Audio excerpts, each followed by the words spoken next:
Hai, Assalamualaikum. Nama saya Ahmad Ali Syazwan bin Abdullah Sani. Nombor pendaftaran saya 16 DTP 19F 1012 dan sat topik saya ialah komponen penapis air. Assalamualaikum warahmatullahi wabarakatuh. Saya Nurwati binti Asyari, nombor matrik 16 DTP 19F1009.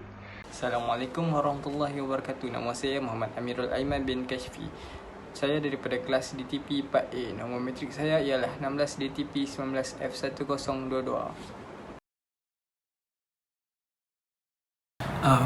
Projek akhir tahun kami iaitu adalah kami namakan sebagai Eco Flood Kit, yang ianya direka khas untuk memudahkan urusan keluarga masa banjir untuk mencari untuk mendapatkan sumber air bersih. Sebab sejak kebelakangan ni ramai rakyat Malaysia yang mengalami pencemaran air yang selalu dia berpunca daripada banjir lah.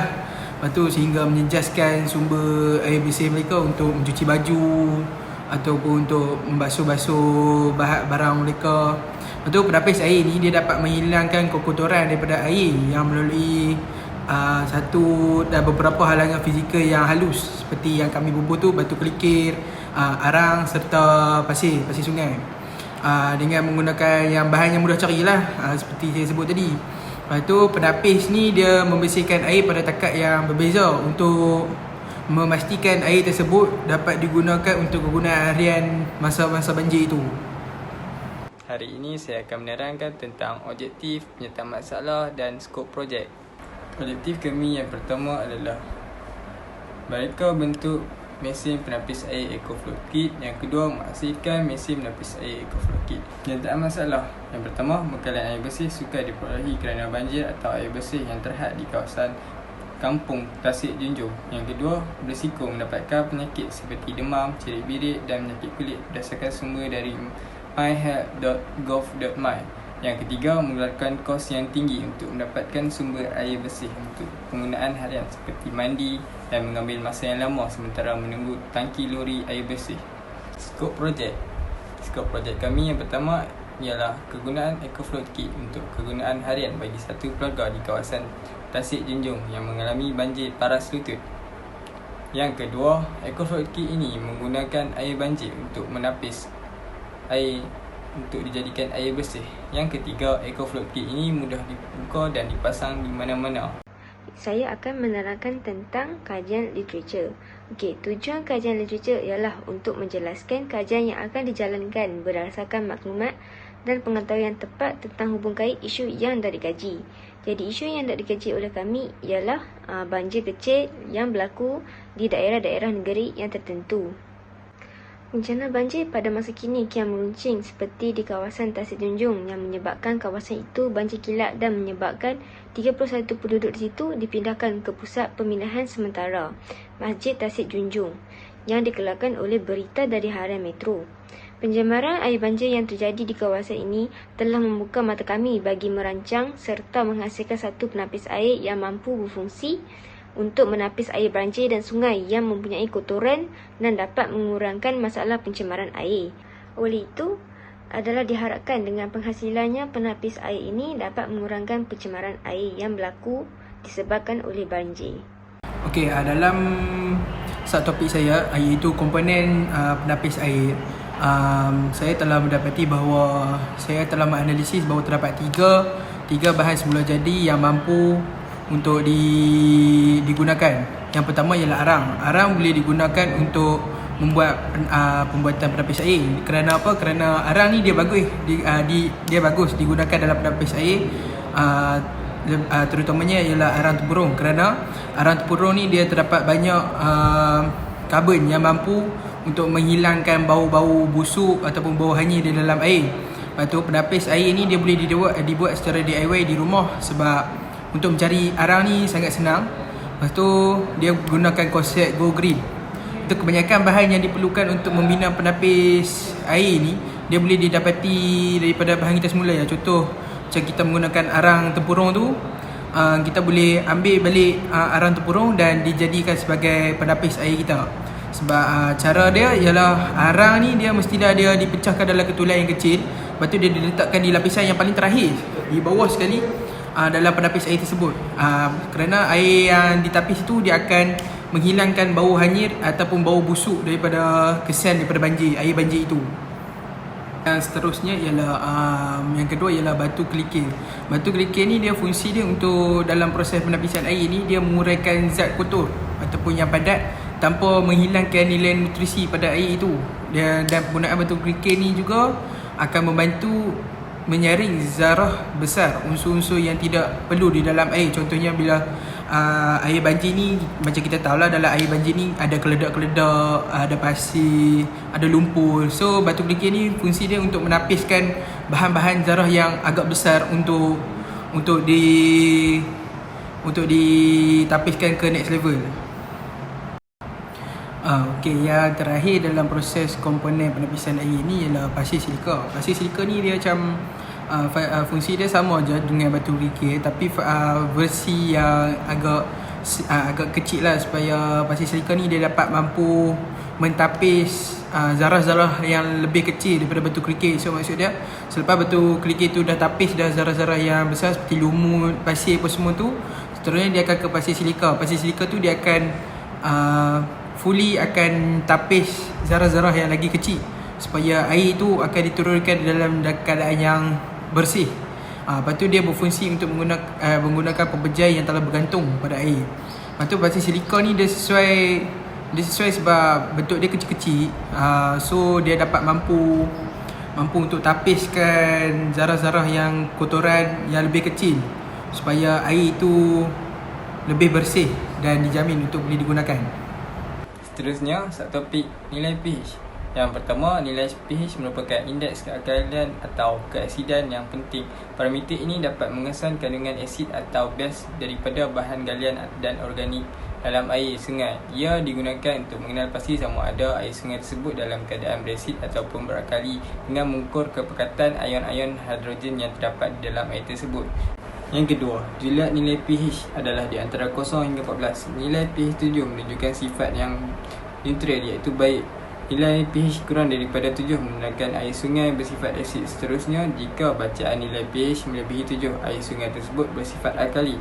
Yang ketiga, nilai pH air sungai penting dalam menentukan kebolehhidupan organisma dan bakteria di dalam sungai. Yang keempat, meter air TDS digital sangat sesuai untuk menguji aplikasi hidroponik, berkebun, kolam, spa, akuarium dan banyak lagi. Subtopik yang seterusnya ialah reka bentuk penapis air. Okey, seperti yang ditunjukkan, ini adalah reka bentuk penapis air yang ingin kami cipta. Okey, ciptaan ini dapat mengurangkan kos dengan amat ketara kerana menggunakan pakai bahan dan peralatan yang murah, tetapi hasil yang diperolehi hampir menyamai seperti mana alat penapis yang berjenama dan mahal.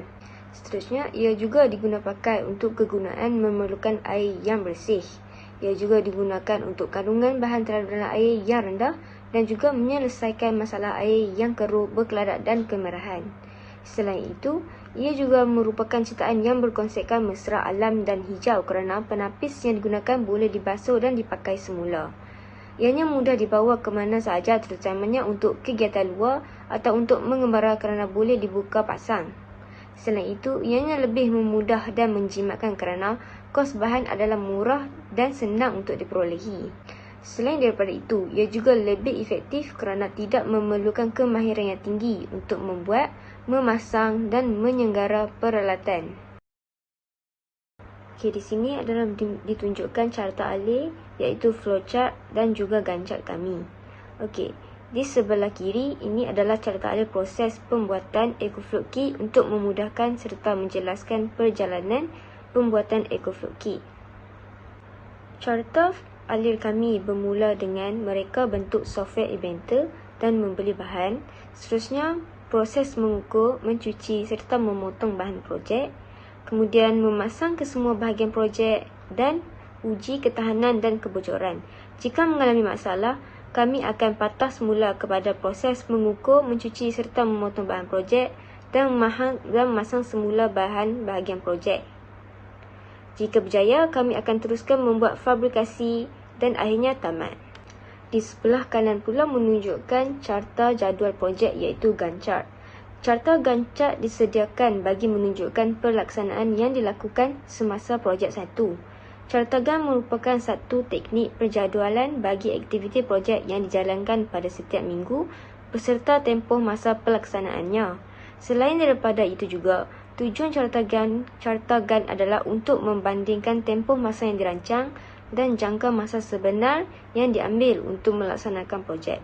Seperti yang dapat kita lihat, warna merah merupakan rancang, iaitu masa yang kami rancang untuk menyiapkan projek pada minggu-minggu yang tertentu, manakala pada warna hijau pula ialah laksana, iaitu di mana kami telah berjaya laksanakan projek tersebut mengikut waktu-waktu yang telah kami lakukan. Kaedah yang kami gunakan untuk projek ini, yang pertama, kaedah pemotongan. Proses pemotongan pipe PVC dan kaki besi. Terdapat 4 besi berongga yang lebar 2 inci dan tinggi 1 meter, manakala pipe PVC yang ketinggian 1.5 meter dan lebar 6 inci dipotong kepada 3 bahagian untuk meletakkan bahan penapis. Kaedah yang kedua pula ialah kaedah timpalan. Proses timpalan adalah proses kesemua besi yang telah dipotong disambungkan untuk menjadi kaki penapis air. Kaedah yang ketiga ialah kaedah pemasangan. Proses ini adalah untuk mencantumkan kesemua bahan projek yang telah siap dipotong dan dikimpal. Okey, yang seterusnya ialah drawing. Drawing kami di sebelah kiri adalah komponen-komponen yang akan dicantumkan ke dalam EcoFlood kami. Seterusnya di belah kanan ialah assemble yang telah kami buat untuk EcoFlood kit kami. Di sini terdapat ada 4 pipe 6 inci, reducer, water level, stopper serta kaki untuk tahan water filter ini. Seterusnya, perbandingan komponen di antara pipe, kerangka besi dan kepala pipe.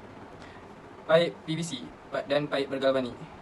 Pipe PVC berharga RM60 dan boleh didapati di Shopee, manakala pipe bergalvani berharga RM128.8 dan boleh didapati di kedai Easy. Projek kami memilih pipe PVC kerana harga yang murah dan menepati spesifikasi yang diperlukan. Yang kedua, kerangka besi. Besi holo dan besi siku. Besi holo berharga RM35.10, manakala besi siku berharga RM96.6. Projek kami memilih besi holo kerana harga yang murah dan menepati spesifikasi yang diperlukan. Yang ketiga, kepala pipe automatic water level valve dan bib water tap.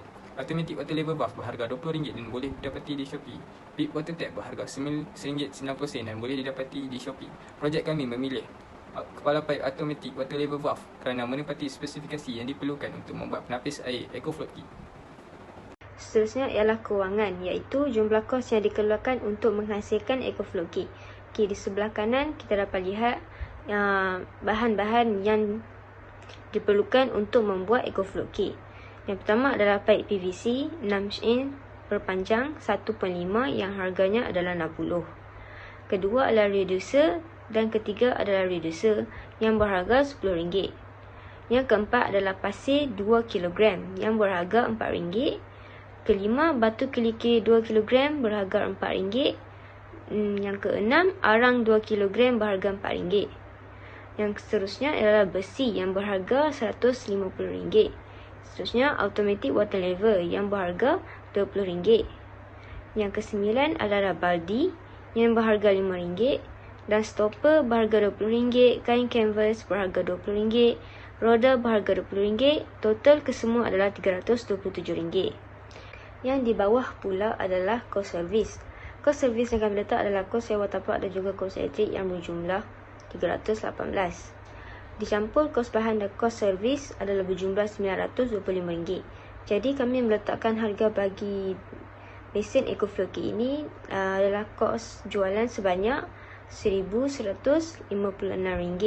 Jadi kami akan mendapat keuntungan sebanyak 25%. Okey, yang seterusnya ialah pelaksanaan perancangan kewangan bagi menghasilkan EcoFlood kit ini. Bagi kos pembuatan dia bagi EcoFlood kit ini tidak terlalu mahal kerana reka bentuknya yang dia tidak terlalu kompleks.